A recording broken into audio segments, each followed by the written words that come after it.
A mí me gusta el tango, pero el tango comenzó allá, entre los 20 y los 30, por ahí empezó el tango. Vos sabés que nosotros somos de los 60, con toda la explosión del Club del Clan, con todas esas cositas. Para ustedes, algunos de los chiquilines, estábamos hablando de los dinosaurios.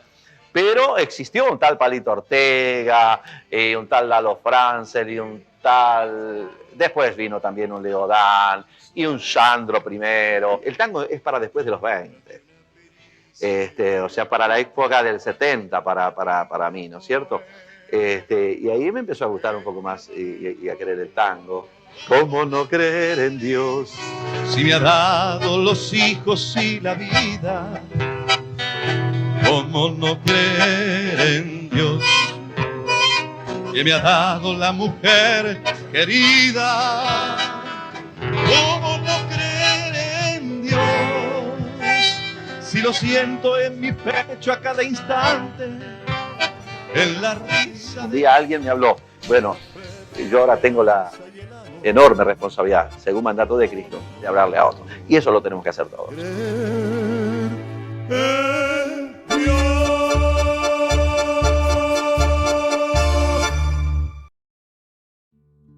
Mi esposo era un hombre muy visionario, era un hombre realmente de Dios, aquel que su eslogan era, digamos, su visión hacia adelante era que todos se salven y ninguno se pierda. Eso lo decía siempre, siempre. Era un ser cálido, tierno, pero muy firme en sus convicciones y luchaba mucho contra el pecado, la injusticia, buscaba cómo solucionarle la vida a la gente. Vivía tratando de solucionar la vida a la gente. Y esa era su tarea principal, su deseo. Era la vida de los dos, era la vida nuestra. Realmente vivíamos pensando y ese era nuestro objetivo siempre. Conversábamos entre nosotros y teníamos, si hay algo que extraño de él mucho, es que teníamos largas charlas de...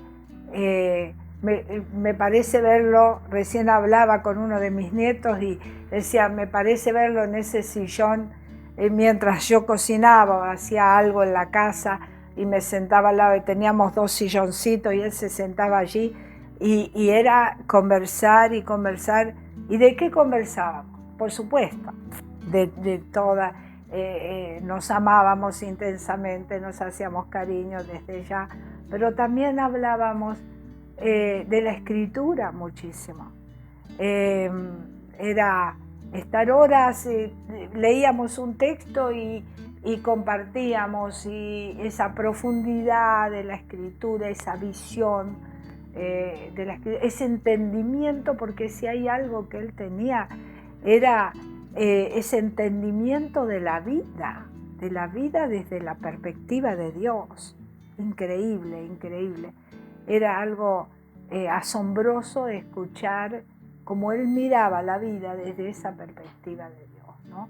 Porque era un hombre que yo he sentido su oración, a veces ese clamor en la presencia de Dios, de rodillas, y clamar a Dios y decir, ¿cómo hago y cómo sigo?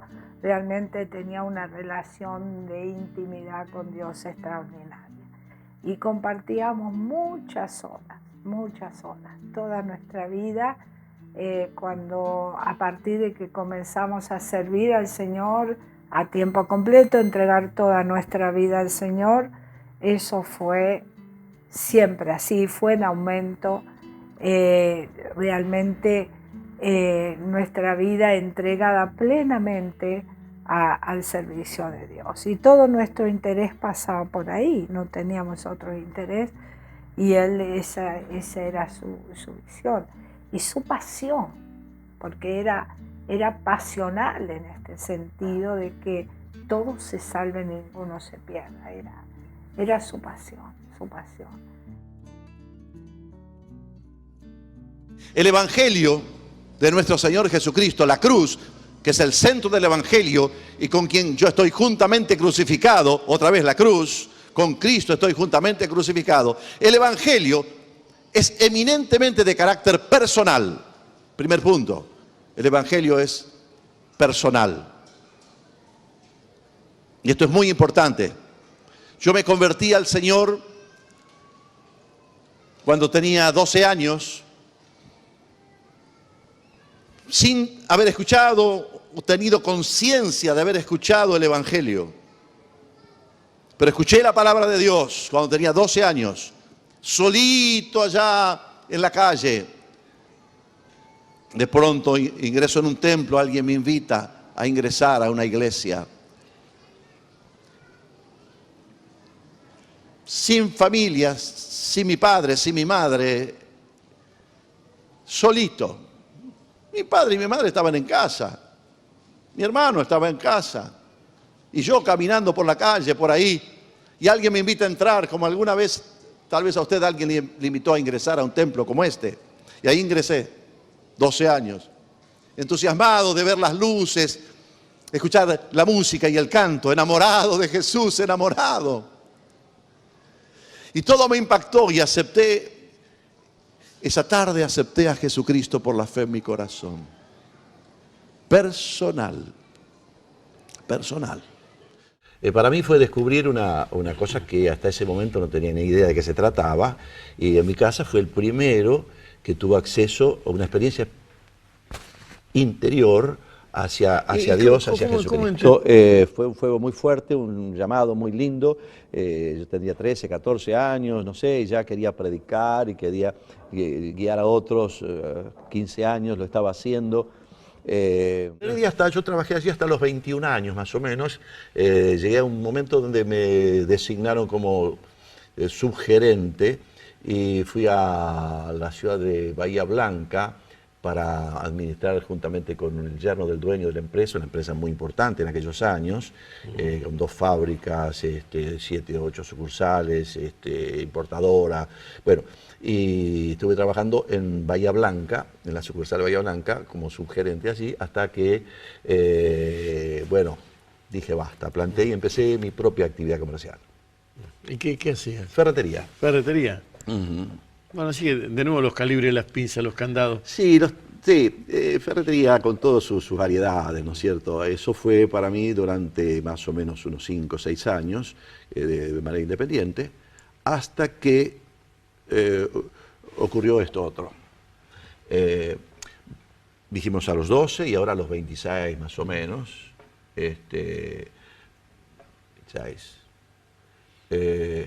otra vez un despertar y una inquietud hacia qué es de la vida, ¿no? Creo que esta es parte de la historia, fue muy común entre nosotros porque por mi lado algo me despertó a esta vocación, a este llamado de dejar todo para servir a Cristo, y también lo sentiste de una manera muy personal. Yo recuerdo que volví a casa, teníamos ya 3 hijos chiquititos, eran tu gran ocupación, y nos encontramos ese día y yo te comento mi inquietud y vos me decís, sabes que a mí me está pasando lo mismo. Bueno, todas estas cosas marcaron también este rumbo definitivo por los cuales ya estamos casi 30 años sirviendo al Señor, ¿no? Hemos descubierto el valor de la vida y hemos descubierto el valor también de ayudar a otros a elevarse y a valorar su propia vida. Esto debe ser, como decíamos con alguien, esa sabiduría oriental, no solamente darle pescado a la gente, sino enseñarles a pescar, que esa es nuestra gran tarea. Guiarles a conocer personalmente a Jesucristo, que tengan esa experiencia que se multiplique en otros.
Y era mi gran compañero, mi gran amigo. Yo realmente, cuando él parte a la presencia del Señor, realmente es como decir, se me fue no solo mi esposo, el padre de mis hijos, el abuelo, fue un abuelo ejemplar. Hoy todos sus nietos lo recuerdan con mucho amor y como un ejemplo a seguir, un líder. Y qué hablar como esposo. Y por supuesto tuvimos nuestras historias, por supuesto, como siempre, alguna que otra peleita tuvimos, pero enseguida lo solucionábamos, porque decíamos, lo que nos decimos cuando estamos enojados no lo tengamos en cuenta. Y era así, y así vivíamos. Así que esa fue nuestra vida tan hermosa, de nuestro matrimonio tan hermoso. Y al recordar su cumpleaños, su aniversario de vida, ¿no? Entonces uno recuerda ese amigo, ese compañero, ese esposo, ese todo, todo lo que él significaba para mí y para los que lo rodeaban. Es como celebrar la vida. Yo, al recordar su cumpleaños, celebro la vida, porque es un hombre que celebraba la vida intensamente. Yo siempre lo digo, en nuestra intimidad de la casa, en la intimidad con la familia, era un hombre que amó a su familia, que defendió a su familia en todos los sentidos, en la santidad, en que la familia esté en el Señor, y fue un defensor en cuanto a la santidad. Pero ¿a cuántos usted en su descendencia va a bendecir? Mire qué importante es que usted se juegue por Dios, de verdad, que se juegue en serio. Por esos hijos, por esos nietos, por esos bisnietos. Pero por usted. En la cruz, Jesús murió para pagar el precio por puro amor. ¿Quién va a dar su vida? Solo Dios y su amor. ¿Quién va a morir por los que lo despreciaron? Solo Jesucristo el Señor. Por eso es el Señor. Porque Él cargó sobre su mismo ser el pecado de todos nosotros. La vida cristiana, y lo enseña claramente el libro de Gálatas, que es personal y que nos une, nos pega, nos suelda, nos mezcla con Cristo, también es una vida de resultado. Cristo tuvo el más glorioso resultado.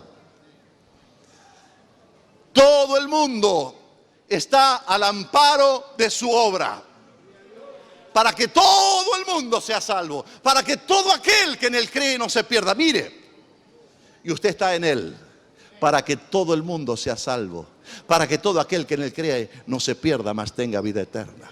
Usted está en Él, para el resultado más maravilloso que hay, porque este mundo, mamita, como decías ayer, no tiene esperanza. Este mundo no tiene salida. Este mundo está esclavizado. Este mundo está sometido. Este mundo está perdido. Pero Cristo es la luz y la esperanza de este mundo.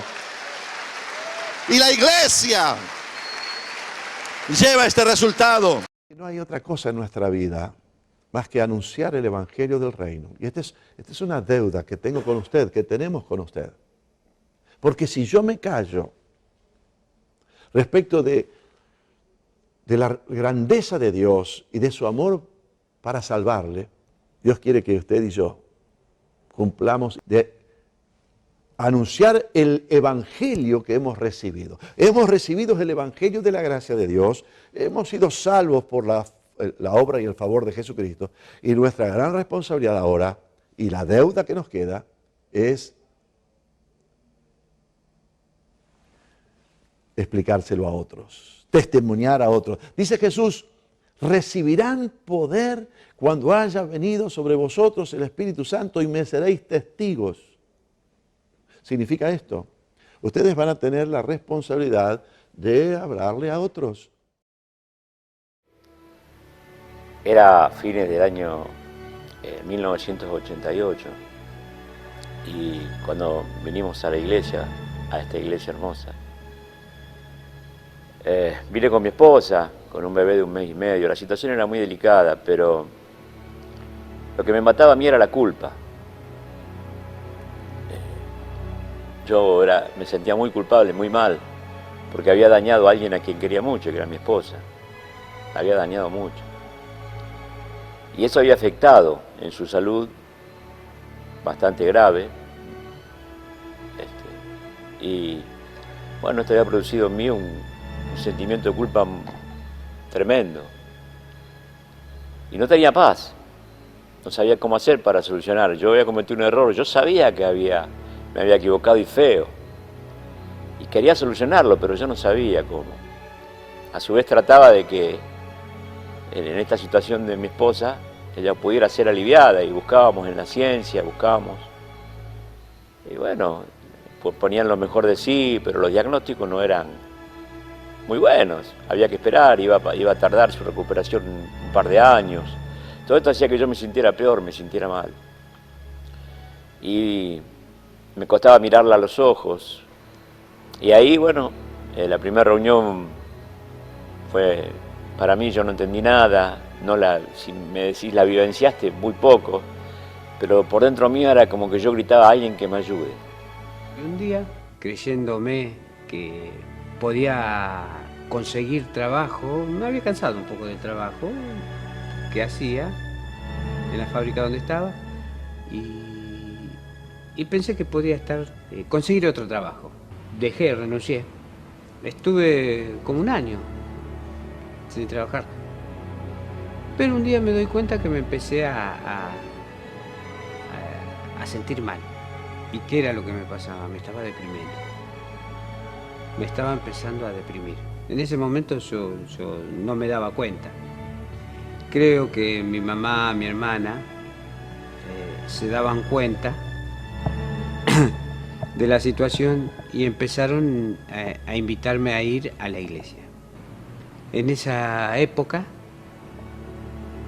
había comenzado unas reuniones a la mañana, todos los días, a las 8 de la mañana.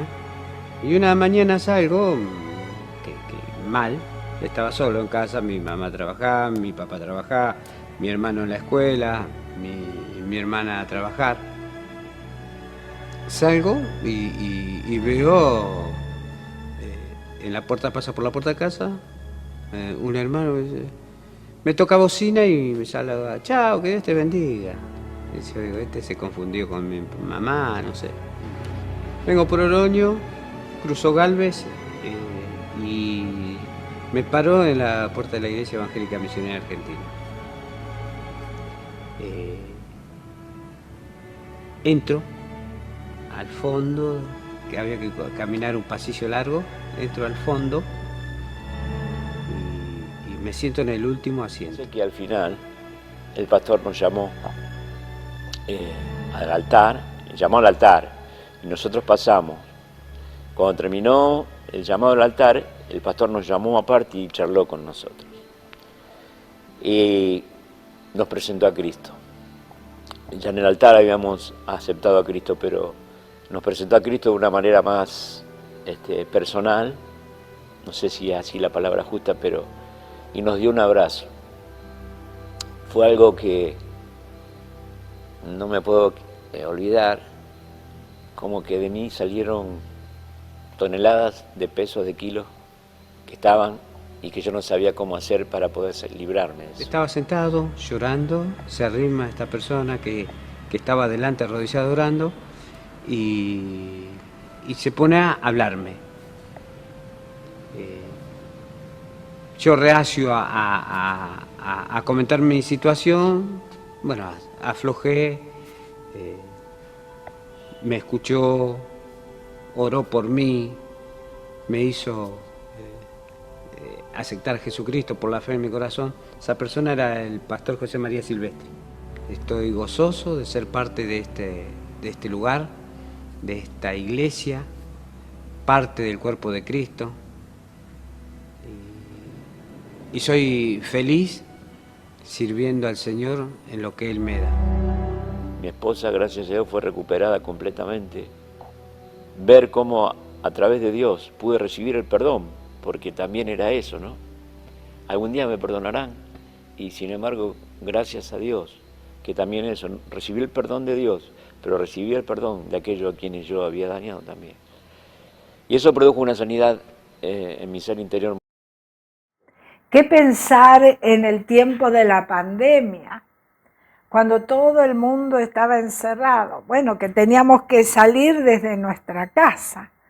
Bueno, venía nuestro nieto, el único que venía, Maximiliano, y él nos filmaba el momento. Éramos nosotros tres, y entonces él siempre lo acompañaba cuando él se iba a la puerta. ¿Y qué había en la puerta? Cantidad de hermanos que lo iban a esperar cuando él salía a despedir a su nieto que se iba, y ya estaba toda cantidad de hermanos esperando, aunque sea que él le dijese algo. Pero se agregaban vecinos, o sea que él no necesitaba un micrófono y una plataforma. Allí predicaba y les hablaba y les alentaba a seguir adelante, y les consolaba, y de lejos los amó de lejos y los bendijo de lejos. Pero hubo un momento, creo que fue su último cumpleaños, que caravanas en autos pasaban y le tocaban bocina y le saludaron, porque no se podía estar juntos, pero aunque sea de lejos, pero lo querían ver. Y querían, aunque sea esa palabra, ese consuelo, ese consejo, aunque sea los gritos de lejos, y él lo hacía.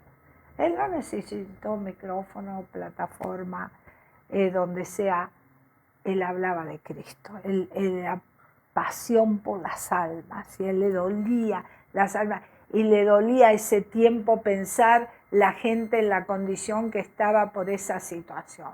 Y él dio todo. Yo creo que fue en ese tiempo dar hasta la última gota de su ser, porque así fue, dio la última gota de su ser para los demás, para el amor a las personas, y el que la gente pudiese encontrarse con Cristo era su pasión.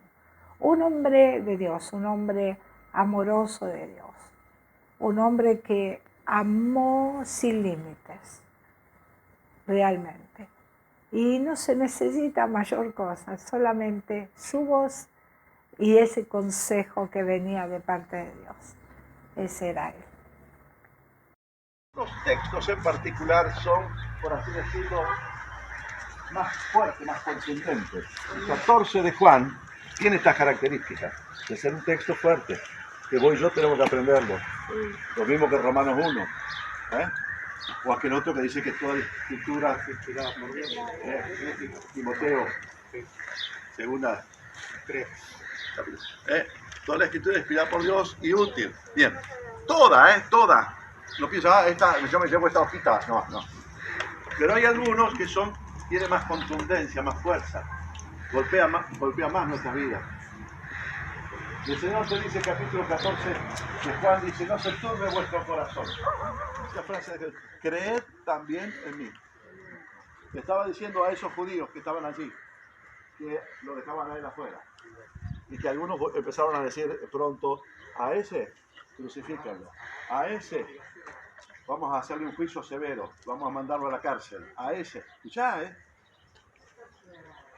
Por eso digo, nosotros creemos en Cristo, el cual dijo en el versículo 6, está registrado, Jesús les dijo que yo soy el camino, la verdad y la vida. Y nadie viene al Padre sino por mí. Aleluya. En el amor no hay temor. Porque, sino que el perfecto amor echa fuera el temor. Porque el temor lleva en sí castigo. De donde el que teme no ha sido perfeccionado en el amor. Tremendo texto, ¿no? Porque nosotros, si hay algo que nuestra bandera, su bandera sobre mí, que es amor, tenemos el amor. Y dice que la realidad del amor entre nosotros, de un amor, es que no tiene barreras, no tiene límites. Un amor. Porque a veces dice, pero no va a hacer que no le guste, no va a hacer que se... No hay temor. El amor que tiene algunos filtros es porque tiene algunas reservas de temor. Pero tenemos que ser perfeccionados en el amor. Si el amor es para perfeccionarlo. Y esto tiene que ver mucho con nuestras relaciones aquí, por ejemplo. Porque uno piensa en el amor, bueno, sí, el amor con los hijos, el amor con los nietos, por mi caso, con los bisnietos, el amor con la esposa, con el esposo. Aún eso, tiene que ser perfeccionado. Si hay algo que yo después de 50 años, vamos a cumplir, si Dios lo permite, 51, después de 50 años de casados, yo me doy cuenta que, tengo la demanda, y a veces me cuesta dar la medida de tener un amor cada vez más completo, más perfecto. Si la perfección, en términos bíblicos, saben que no es una cosa terminada, sino una cosa a completarse. Por eso hablamos en términos de madurez, de fruto. El perfecto no es ya está terminado, sino es claro, respondiendo a la medida.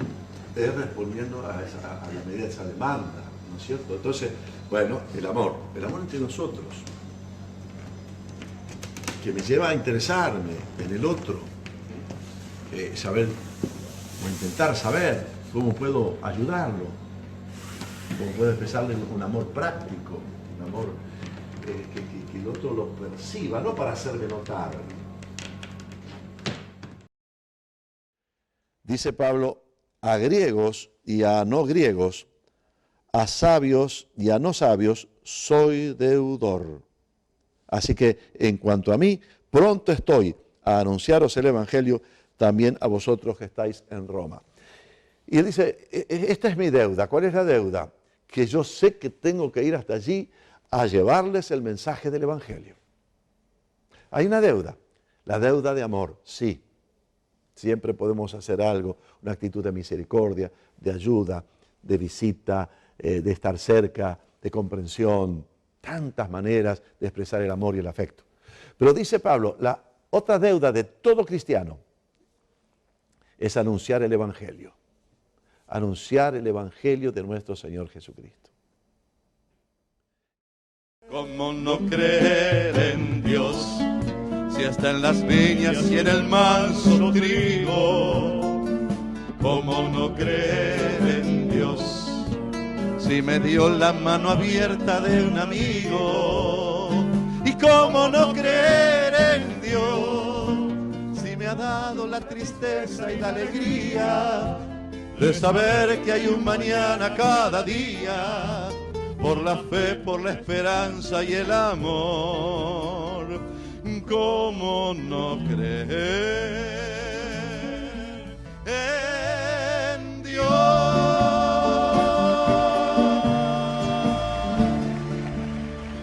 Aleluya.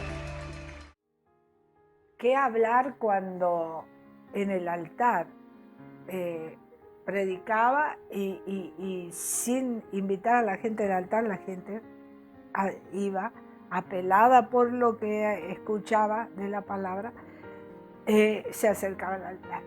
Y él era capaz de abrazarse y extenderle la mano al que sea, en la condición que esté la persona.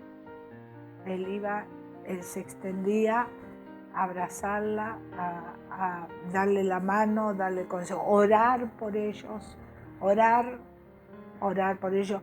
Y a veces hasta se conmovía, yo lo he visto conmoverse por algunas situaciones y orar por esa persona conmovido, hacerse uno con el dolor de esa persona. Realmente llegaba a ese punto de hacerse uno.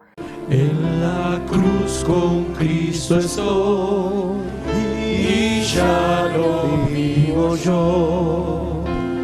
Cristo ahora vive en mí. Dios le bendiga, hermano amado. Es un día de victoria. Es un día de gloria. Hay personas que nos están acompañando desde sus hogares. Quiero decirle allí en donde usted está, tenga su encuentro personal con Jesucristo. Abrácese y declare: con Cristo estoy juntamente crucificado. Ya no vivo yo. Cristo vive ahora en mí. Y lo que ahora vivo cada día en la carne, lo vivo en la fe del Hijo de Dios, el cual me amó y se entregó a sí mismo por mí. Su declaración, su oración produce el efecto de darte la vida nueva, la restauración, la renovación y el resultado de una vida llena de gozo, de una vida de victoria, de una vida de fruto, donde las cosas viejas pasaron y aquí todas son hechas nuevas. Y ya no vivo yo, Cristo ahora vive en mí.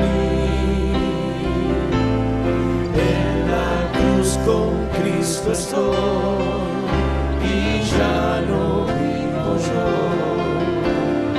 Cristo ahora vive en mí.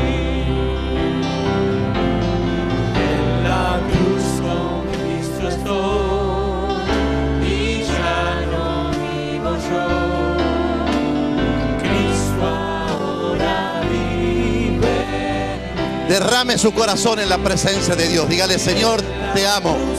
Jesús, te amo. Diste tu vida por mí. Y yo declaro que ahora también voy a la cruz para abrazarme contigo, Señor. Los pensamientos malos se van de mi cabeza. Los sentimientos equivocados, erróneos, salen de mi vida.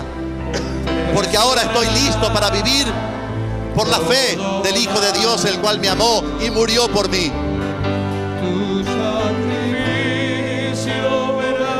Gracias, Padre.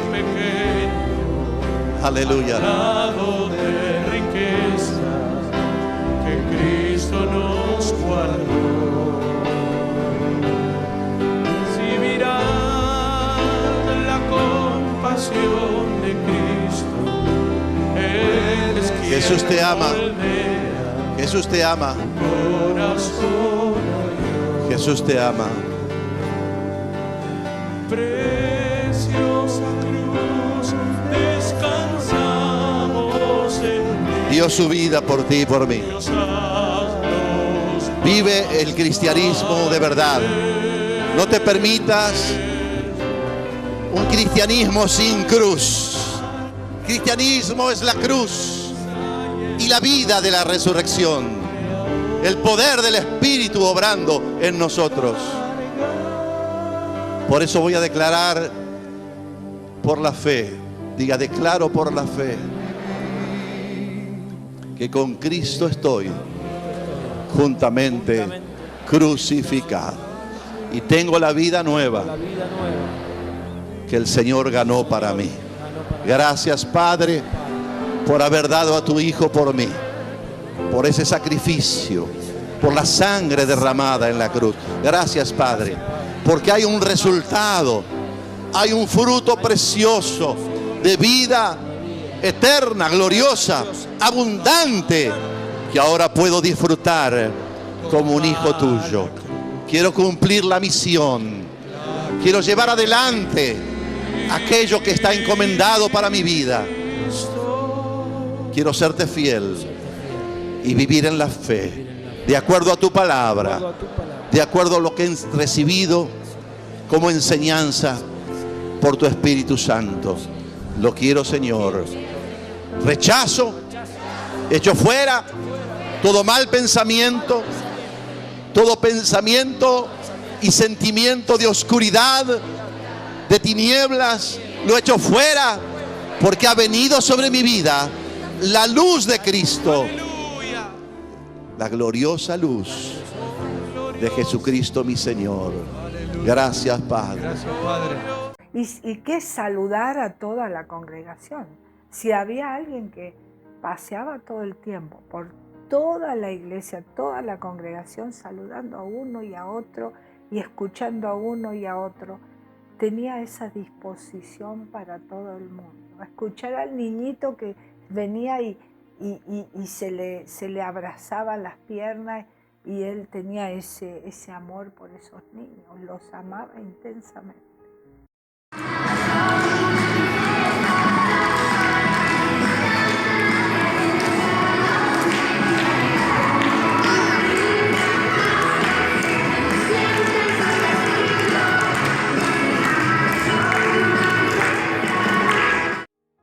¿Qué hablar de su relación personal con Dios, esa intimidad con Dios?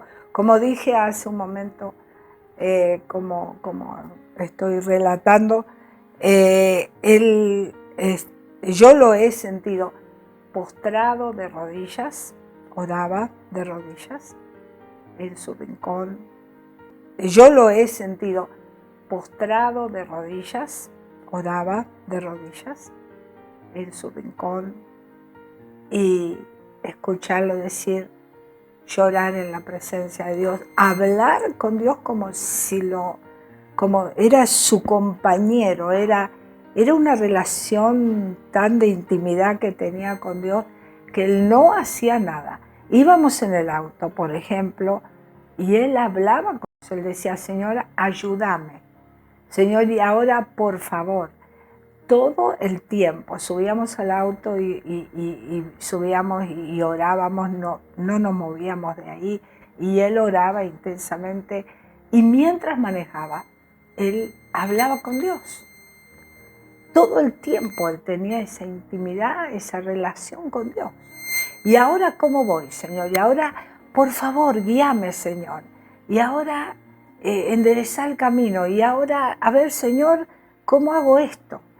Todo el tiempo. Era una relación realmente extraordinaria que tenía con Dios, y verlo, parece en mi visión poder verlo, parece verlo postrado, arrodillado a su cama, a la orilla de la cama, arrodillados en un sillón que teníamos, arrodillado horas, hablando con Dios.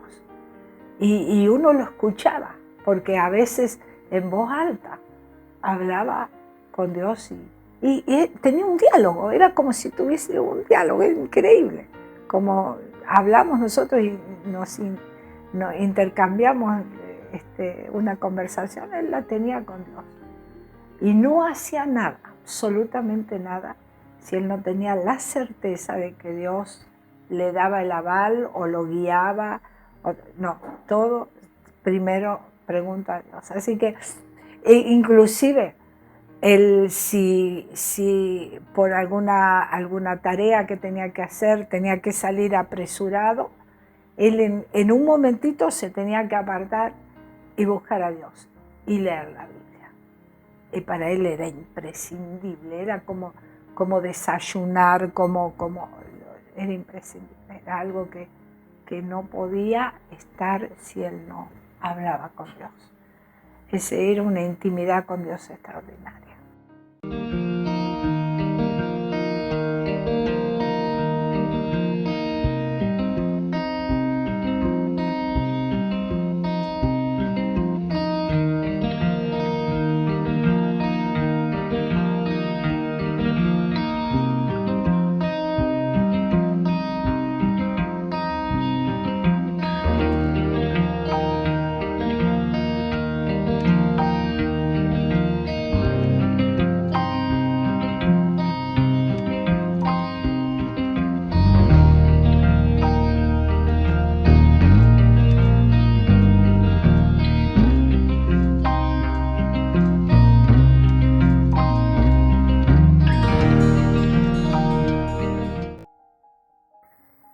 un hombre de consulta. Él decía que era un facilitador, porque era un hombre de consulta, que uno iba a él y sabía que se iba con esa respuesta, ¿no? Y bueno, ¿cómo no amarlo, no? ¿Cómo no amarlo? Si hay algo que digo es que yo cuando lo recuerdo y hablo estas cosas o miro algunas videos o fotos de él o el solo recuerdo, lo que pienso es esto, ¿no?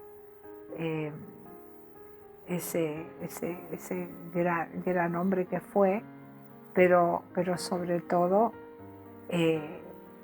lo pienso y me enamoro cada día más de él.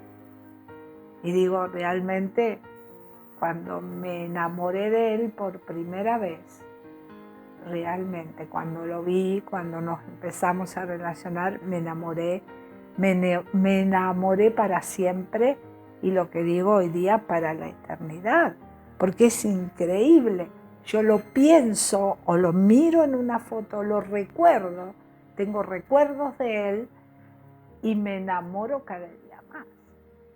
Entonces, eso a mí me habla de la vida, me habla de una vida, me habla de que vale la pena vivir esa vida sirviendo a Dios, amando a Dios por sobre todas las cosas, porque si hay algo que lo caracterizaba era eso, que él amaba a Dios por sobre todas las cosas. Y esa intensidad del amor a Dios lo reflejaba primero para conmigo y luego para toda su familia y para todos aquellos que le conocieron. Así que yo lo quiero recordar celebrando la vida, en un tiempo donde la verdad que se desprecia la vida, se desgasta la vida, pero Él es para celebrar la vida. Alguien que sí se gastó para servir al Señor, pero viviendo intensamente. Entonces, cuando pienso en Él, insisto, parece repetitivo, pero quiero dejarle a usted esta idea, este concepto. Qué bueno celebrar la vida, porque como tantas veces conversábamos y analizábamos ese pasaje, Jesucristo declara y dice: yo soy la vida, yo soy el camino y yo soy la verdad. Entonces, ¿qué más que celebrar juntamente este nuevo aniversario, este nuevo recuerdo de su cumpleaños? Decir gracias por esa vida, gracias.